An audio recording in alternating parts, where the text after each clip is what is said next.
Hey everyone, Mango7Roll here. How we doing today? Welcome to another episode of Epic 7, and today we're going to answer a question I've been asked quite a lot.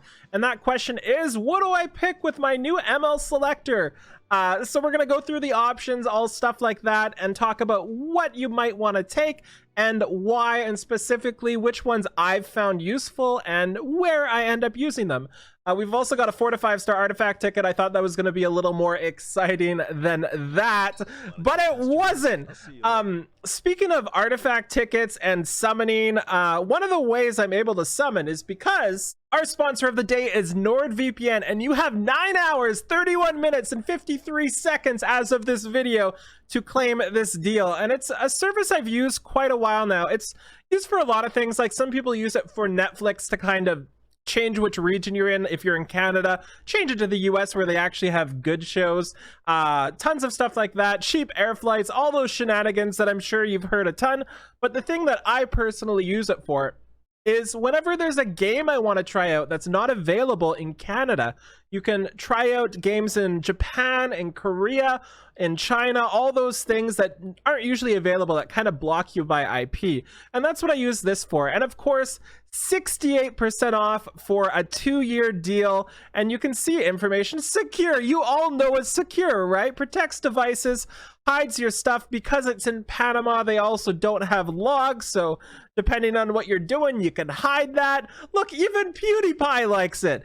And of course, $371 per month to grab this 2-year plan, and it is insane actually for this value for something you'll use very regularly. So what are you waiting for? Get the 68% off in the link description below. Make sure you use my link. It helps me out so flipping much, and when it helps me out, guess where that goes to? It goes straight to gacha pulls, it goes straight to mystics.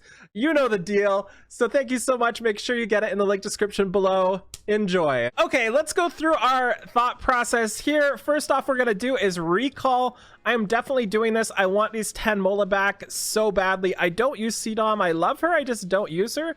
I'm not sure why. And then we've got this screen, and this is tough. So I actually have to think about this now. They actually have don't display duplicates, so you can see which ones I'm missing.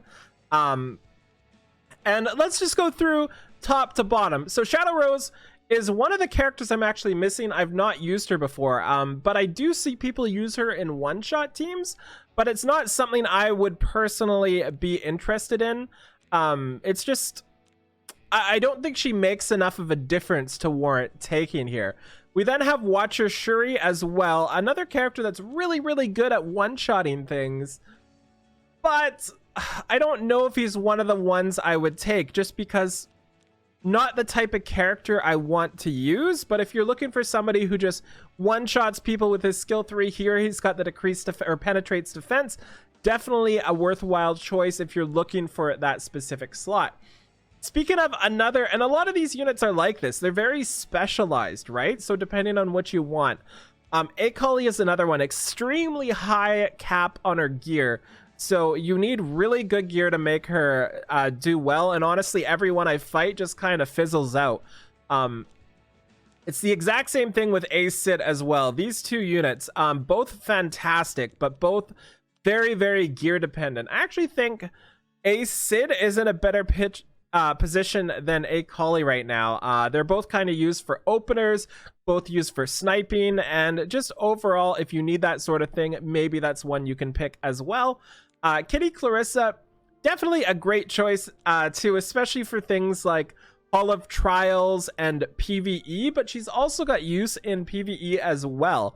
I think this is actually a pretty decent pick, just because she does a ton of stuff that not many other people do. If you look here, she's got the guaranteed dual attack, which is great. She's got caster immunity here and buff duration decrease. Really, really great option. Speaking of great options, we also have Sinful Angelica. And one of the great things about Sinful Angelica is she does what she needs to do without Molagora. Obviously, you can get this enhanced here, and you can enhance this as well and this, but she doesn't need it at all. Like, this is just effect chance on decreased attack. This is just like extra healing, and this is -1 turn. But the thing is with her, you often don't need more than one skill 3 on her.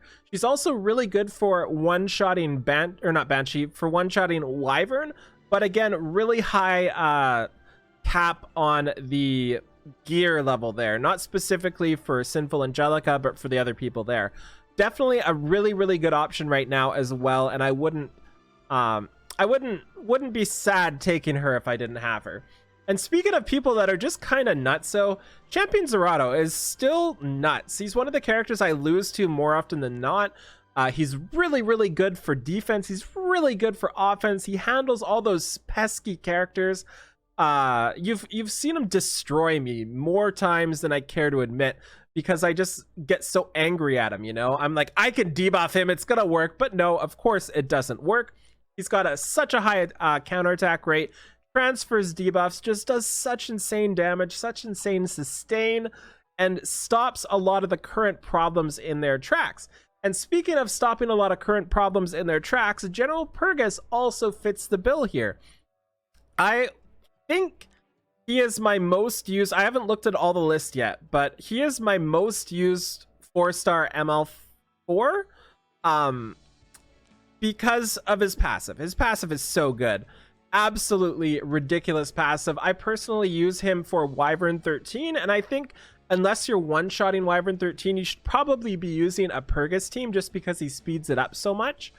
And it's just really good. Also, you can use Junkyard Dog on him instead of Proof of Valor if you're tanky enough, so you can get some skill 1 burns in just randomly to get some debuffs on the Wyvern. I definitely think this is what I would personally pick if I didn't have him, just because he's so great at PvE and he does something literally nobody else can do for that. And on top of things, he's fantastic for RTA. He's fantastic for Guild War.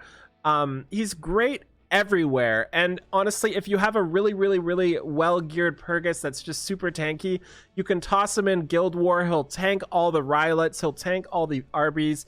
He'll tank everything and boost up your team while you're at it. Fantastic character. I'm not really going to talk much about the ones that don't really have potential, like C Mercedes. Like, if you're gonna pick her, you know why you're picking her.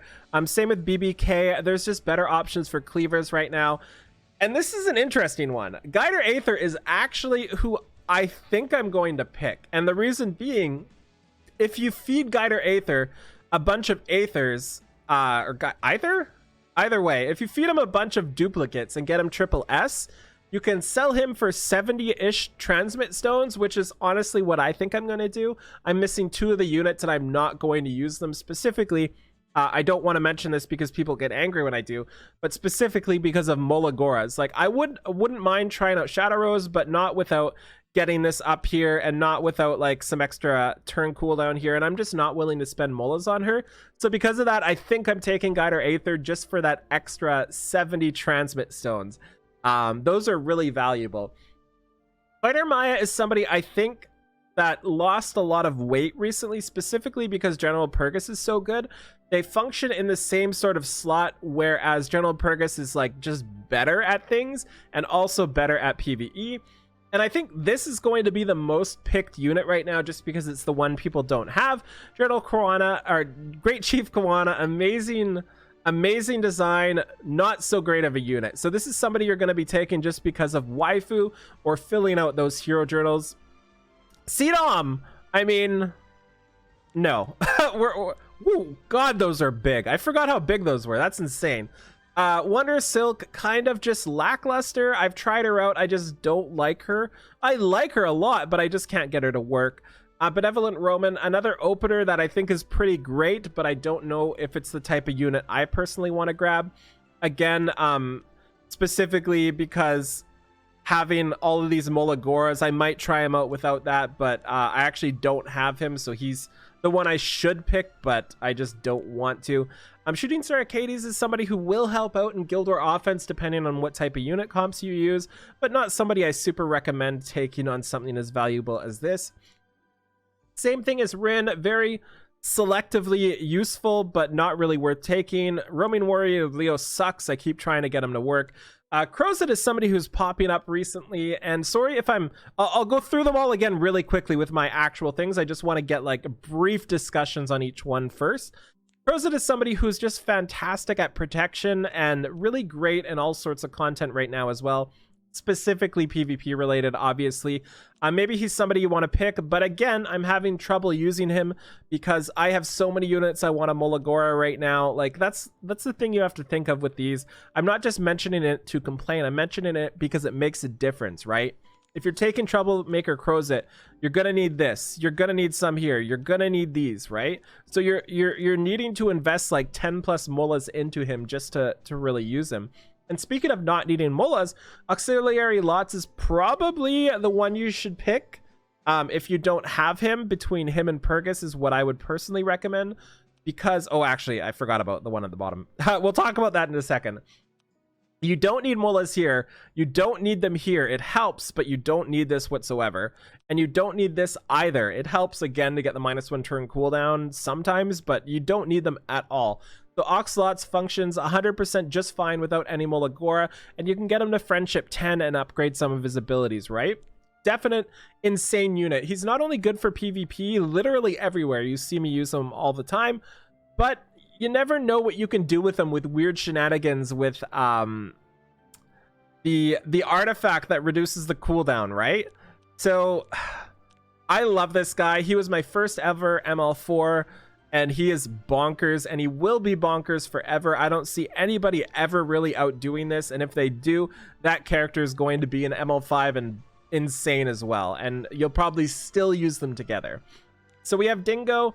Not a big fan of Dingo. I don't really want to say too much about him because I haven't found any good use for him. Cartuja was an all-star back in the day, but not so much right now. IMO, evasion is great, but so many people just have it naturally now. Armin, kind of the same thing. So many people kind of overlap with what she does. She is still great for protection, immunity, invincibility, and damage dealt reduction. Pretty great there. And then Tseren. Y'all know Tseren right now. She's an absolute wrecking ball. She's insane. Does so much damage, never dies, procs Alexa's Basket, procs Moonlight Dreamblade, silences, 2 turns, unable to be buffed, absolutely bonkers unit, and doesn't need super insane gear. And the cool thing is, she needs Mola. But it's okay she needs Mola, because you're going to want to put Mola in her because she's so good. And definite recommendations. So the 3 people I am leaning towards right now, 4 actually. One is Champion Zerato, if you don't have him. One is General Pergas. One is Auxiliary Lots. And one is Tseren. These are the 4 I would highly recommend. And then outside of that, I would take Guider Aether over a lot of random stuff. Like, I'd take Aether over Mercedes if I didn't have her, for example. But then you risk Mercedes getting buffed, but I'd rather have the Guider Aether transmits right now. And outside of that, it just kind of depends on what you don't have. So really quick going over, Champion Zerato, 10 out of 10, honestly, with so many things, and also has potential for soloing PvE stages, depending on what debuffs they add. General Pergas, overall 10 out of 10 as well, and specifically good for Wyvern. I think he would help the most for PvE players overall. Between these 2 for PvE players, I would say. And then we have the final 2, Oxlots and Tseren. I personally have Tseren, but I don't use her, but I use Oxlots everywhere, and he's basically a free win a lot of times, especially when compared with Landy. But Tseren is just so great for defense as well, so if that's something you care about, you've got that option. So I hope this helped limit things here. I tried to be as broad as possible while also being specific. And let me know if you have any more questions. I can always answer them. So thank you so much for watching. Feel free to like, comment, subscribe as always, and let me know who you picked in the description below. Bye, everybody!